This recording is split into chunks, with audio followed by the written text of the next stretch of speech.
Assalamualaikum warahmatullahi wabarakatuh. Perkenalkan, nama saya Rizal Khairul Hafid.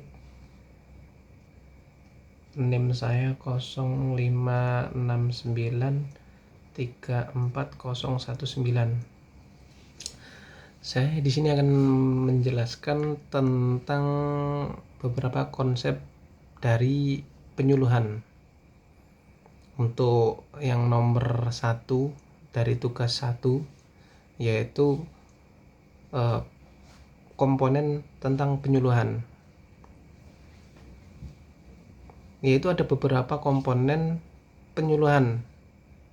Yang pertama adalah penyuluhan sebagai proses pendidikan.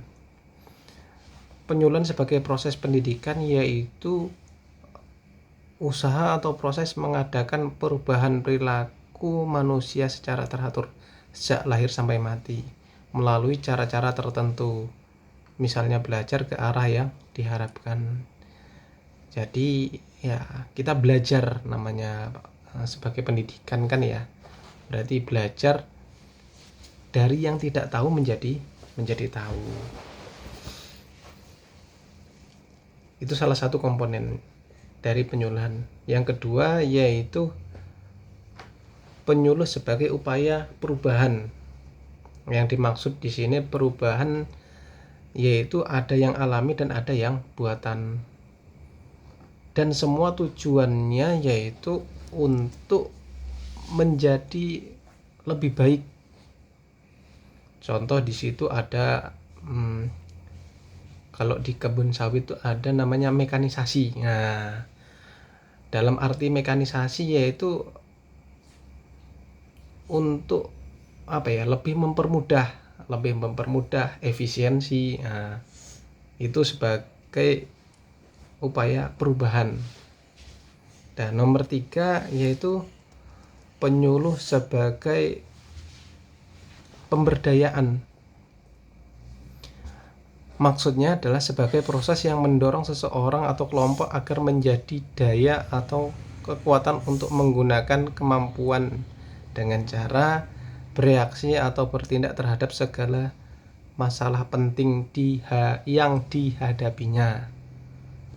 Yang keempat yaitu penyuluhan bukan hanya sebagai proses penerangan.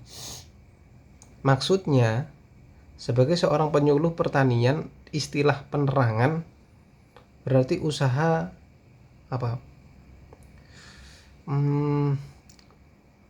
penerusan atau transmisi atau amanat atau informasi, misal berupa keterangan, penjelasan, peraturan, fakta, ideologi, kepercayaan, atau pengetahuan lain pada orang-orang atau sasaran supaya mereka menjadi tahu atau sadar adanya sesuatu.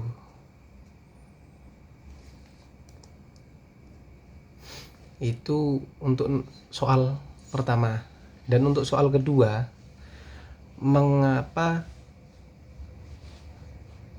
penyuluhan di dalam disebutkan di situ ada sasaran penyuluhan. Apa yang dimaksud dengan sasaran penyuluhan? Nah, karena penyuluhan itu tidak akan berarti atau tidak akan bermakna tanpa adanya pihak yang disuluh. Jadi ya harus ada sasarannya. Dan sasarannya yaitu seorang petani, peternak, masyarakat, nelayan,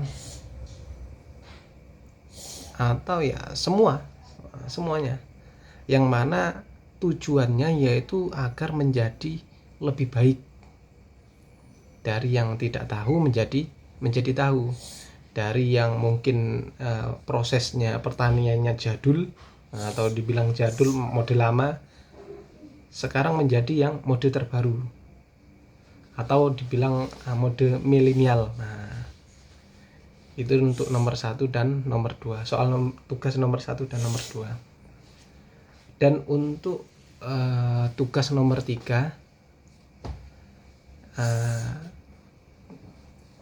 yaitu di tempat kami belum ada penyuluhan, Pak.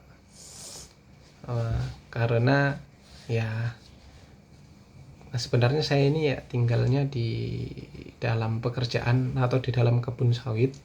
Jadi di sini tidak ada proses penyuluhan. Tapi saya bisa menyimpulkan tentang penyuluhan itu, Pak.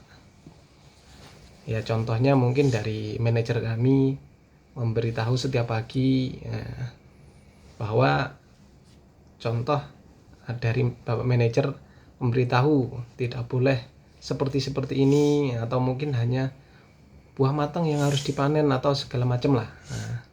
Jadi ya benar-benar disuruh agar menjadi yang lebih baik, kayak seperti tadi tentang mekanisasi. Karena sebelumnya mungkin alat-alatnya ya alat-alat ala kadarnya, dengan adanya mekanisasi itu akan menjadi lebih mudah dan lebih hemat tenaga, efisiensi dengan biaya juga, dan banyak keuntungannya. Itulah Pak mungkin yang bisa saya tangkap. Sekian dari saya. Assalamualaikum warahmatullahi wabarakatuh.